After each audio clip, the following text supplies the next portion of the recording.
Retired superintendent with the Chicago Police Department, Eddie Johnson, joins me once again. Superintendent Johnson, as always, thank you for your time, sir.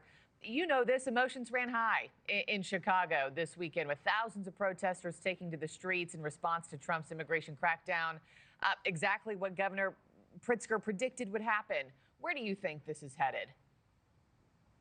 Well, good morning, Markie. I think the president might be backing away from the National Guard actually coming here. But I was out all weekend, and it's Mexican Independence Day weekend, and I didn't really see the activity that we normally see.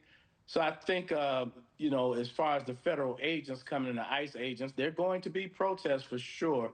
But I don't think that the National Guard will be coming at this point. And do you say that because of the president's recent rhetoric on this? Like last week, we heard him in the Oval Office say, well, maybe I'll go to New Orleans instead. And if Governor Pritzker were to pick up the phone and ask for help, I'd love to help him.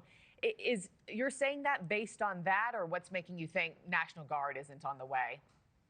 Yeah, I think that if they were going to come, they would be here already. But a lot of it is based on the rhetoric coming from the president himself, because he seems to be wavering a bit.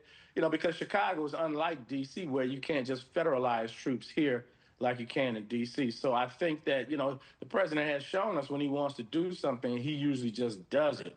But that hasn't occurred now. So we've been going back and forth with wars for a couple of weeks now.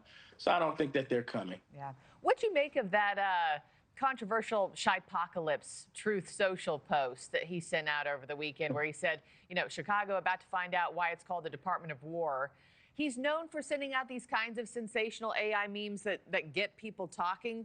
But I'm curious, we saw a local response. Some people were scared. Some people, took it as a joke. How does Chicago PD, though, have to interpret something like this? Chicago PD kind of looks at those types of things and with a giggle, to be quite honest. Those things doesn't intimidate the police department, of course, but it does serve in terms of intimidating the communities where ICE agents might be patrolling around and actually picking people up. But the police department doesn't really pay attention to those types of things. Okay. Yeah, speaking of the police department, you and I were on together, a couple weeks ago. You said, I think Chicago police would be okay with an operation like this if it were done the right way, if we were to all work in tandem together. It doesn't look like it's headed that direction. So, when you take the temperature now, this week, of Chicago officers, what does that feel like at this point? Well, I've talked to several of them.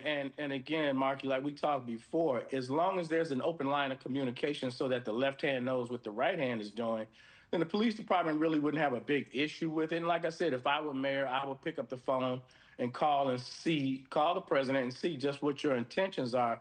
Because if you do send the National Guard, I was superintendent. We worked with the federal agencies every day, FBI, ATF, and DEA. So that's not a big deal in Chicago. But the problem is, we have undercover operations going on constantly. So you need that line of communication so that you have a coordinated effort as opposed to chaos. Yeah. Lastly, just before I let you go, President Trump is saying the citizens of Chicago are begging for law and order there. Are you hearing that? No, don't get me wrong. The crime numbers are showing that crime is in fact going down. But let's face it, Markie, the perception of whether you feel safe or not is the most important piece of it. But most people that I talk to in Chicago, they're not fans of the National Guard coming here or anything like that. They think that the police department is doing all that they can. But I think what we need to do in Chicago, we're about 2,000 cops down. So I think it's important that we refill those positions so that people actually see the squad cars in their neighborhoods on a daily basis. We'll see what more this new week brings. Former Superintendent Eddie Johnson, thank you so much for your time, sir, as always. Keep us posted. Thank you. Yeah. Thank you for watching. Subscribe below and download our NewsNation app right now on your phone, and you will get fact-based, unbiased news for all Americans.